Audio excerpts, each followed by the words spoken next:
Hi everyone, welcome back to my channel. My name is Patience, and if today is the first time you're stopping by, welcome. And also welcome to my old returning subscribers.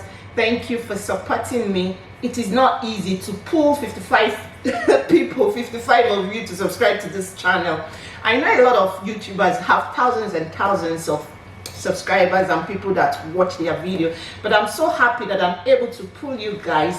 They say a journey of 1,000 miles starts with a step, and I'm happy that I'm starting with this step, having you come to watch my videos once in a while or all the time. Thank you very much. I really appreciate you. Thank you for supporting me. So today this video is all about a little bit about advocacy and questions that I want to ask. So I want to start the video with what happened. I'll try as much as possible to connect it to what is happening, what happened in Nigeria and what happened in America. So my daughter's teacher sent a mail to me that she would want to speak to my daughter if my daughter is willing to speak to her.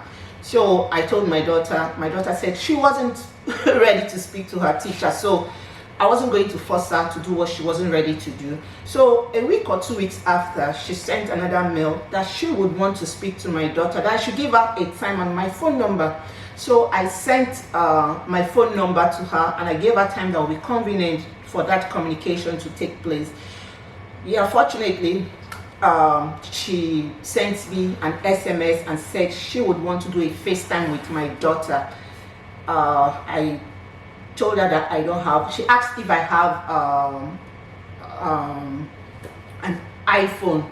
I told her I don't have an iPhone, but I have an Android phone that we can do, instead of FaceTime, that we can do a WhatsApp video call. So she said she has a WhatsApp and that's good enough for her. So that day, on that day, she called and she was able to speak to my daughter, and she pointed out something that, how come my daughter is behaving the way she's behaving, the shy way, that my daughter in person, she's very chatty and she's not a shy girl.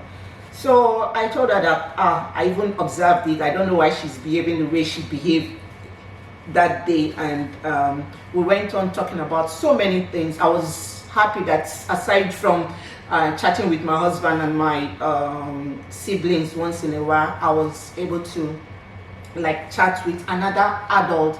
So what I want to say is that call, she just wanted to see my daughter, physical appearance of my daughter, to see my daughter's countenance and to check her body language to see if my daughter is okay.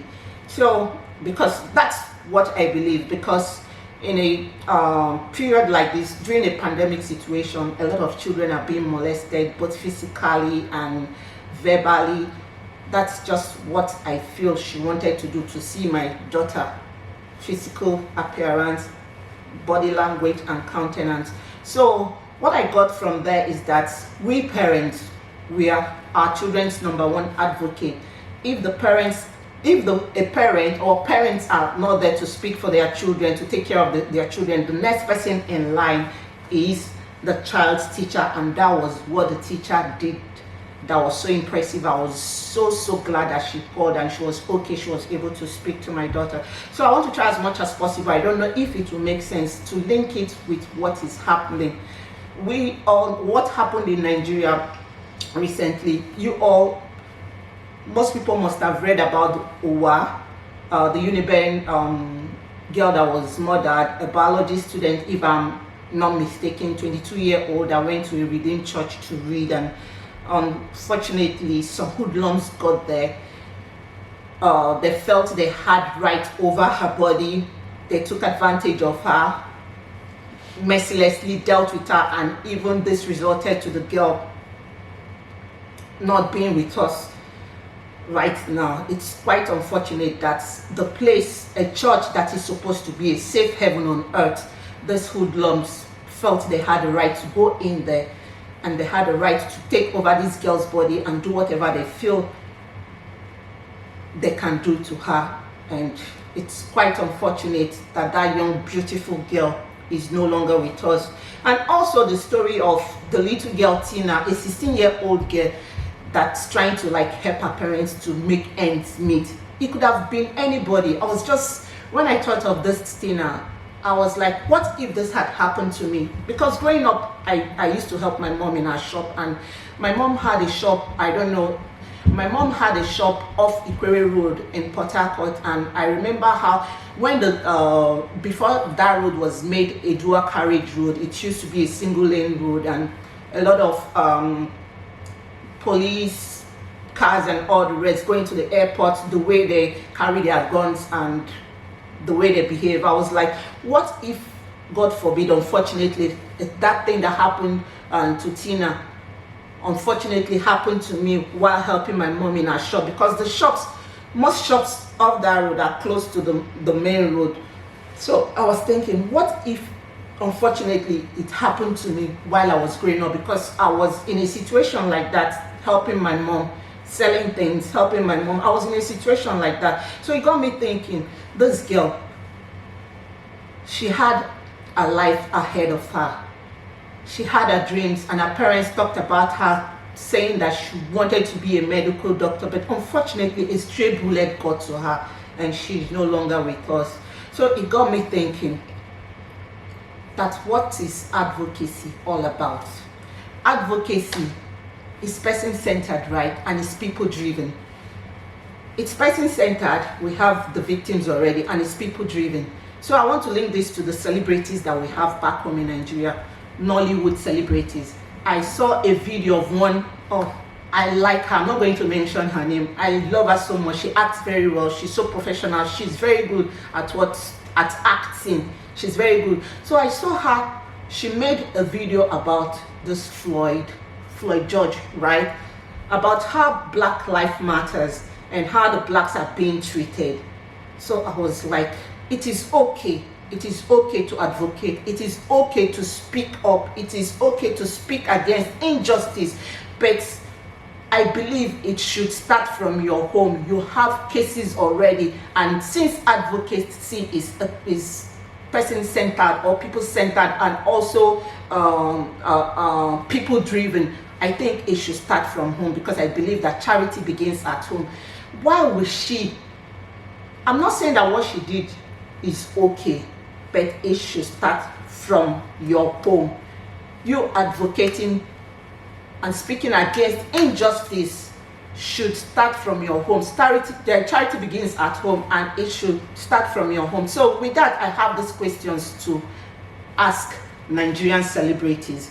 I'm going to be, those questions are directed to Nigerian celebrities. Not as if other people cannot advocate for people, but since Nigerian celebrities, they have a platform, and if you have a platform like that, when a message is being passed, it's going to go round like a wildfire, taking over a forest. That is why I'm speaking right now to Nigerian celebrities. You have a platform, but you're moving, you're directing. You have a platform, quite all right. So like I said earlier on, I just have questions to ask. Just like I said, I saw a video of a Nigerian celebrity speaking against the injustice being done to black people in America and how Black Lives Matters. It is okay to join that moving train, the moving wagon, to speak against it. But I believe charity begins at home. You can start your own at home. And if you want to join the other people in the Western world, quite, it's okay. I'm not stopping you from joining them. But I believe that a lot of Americans are speaking for Americans. You see, their celebrities, their celebrities don't just jump and come to Nigeria to speak against injustice being done to Nigerians in Nigeria. But if our celebrities can speak up against the injustice being done to Nigerians, and they want other celebrities around the world to join them, they can as well. Those people can join them, but you have to start your own moving train. You have to start your own. I remember last year when Timi Dakolo's wife came out and talked about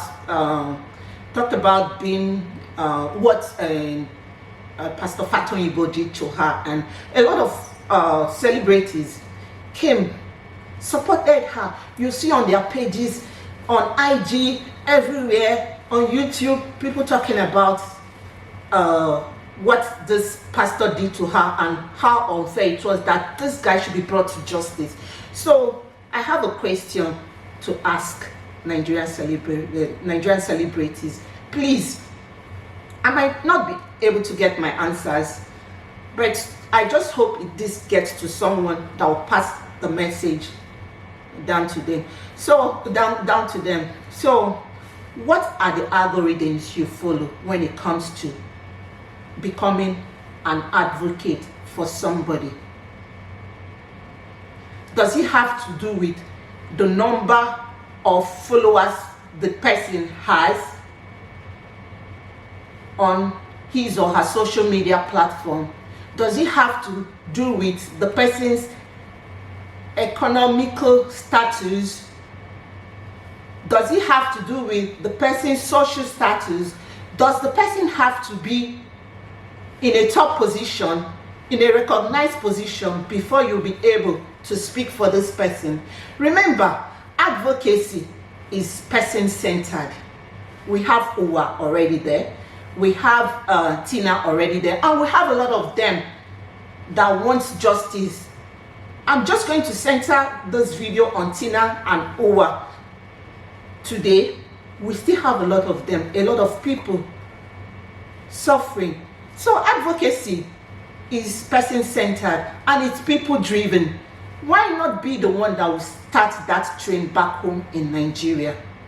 Americans have people speaking for them already. You can join if you want to, but why not start your own back home? Charity begins at home. Why not start your own back home so that other people will be glad to join you? This is not only for Nigerian celebrities. A lot of Nigerians in the diaspora too, you see them talking about unfair treatment. It's okay, unfair treatment towards the black people, the black community. It's okay. But do you ever speak about unfair treatment back home? You have a page.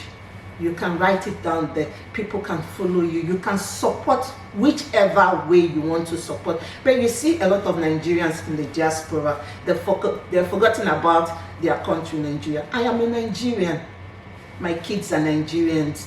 If tomorrow I get another identity as a national from another country, first I am a Nigerian. No matter how bad my country is, my country remains, I remain a Nigerian.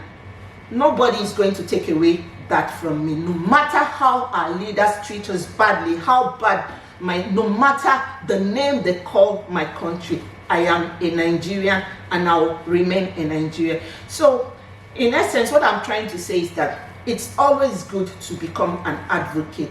But remember, charity begins at home. Nigerian celebrities, you all have that platform. Let it not be about the person's social status. Let it not be about the person's economical status. Let it not be about the number of people that the person has as followers before you will be able to support that person. Who is going to speak for Tina? Who is going to speak for Uwa? Who will become their advocate? The ball is in your court. I know the ball is actually in my court. But please, let us start this train back home. Let others support us. Americans, they have a lot of supporters, and it's good for us to support them as well, to speak against injustice. But never you forget that charity begins at home.